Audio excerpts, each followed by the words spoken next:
హనుమంతుడికి రావణాసుడికి యుద్ధం జరిగింది అని మీకు తెలుసా?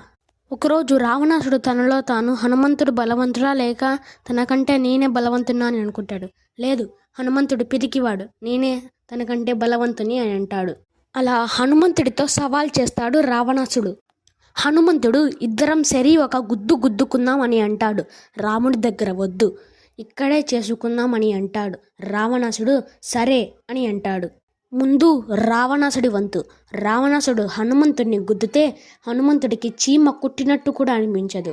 ఇప్పుడు హనుమంతుడి వంతు. హనుమంతుడు గుద్దేటప్పుడు శివుడు కనపడతాడు. శివుడు ఏమంటాడంటే, హనుమా, రావణాసుడు నీ శక్తిని తట్టుకోలేడు. నీ శక్తిలో సగం శాతం, ఆ సగం శాతంలో సగం శాతం, ఆ సగం శాతంలో సగం శాతంలో వాడు అని అంటాడు. అది కూడా రావణాసుడు తట్టుకోలేదు. నా శక్తితో తనకి నేను రక్షణ కల్పిస్తాను అని అంటాడు. అలా హనుమంతుడు తన శక్తిలో సగం శాతం, దాంట్లో సగం శాతం చిటికెనెలతో దొబ్బుతాడు.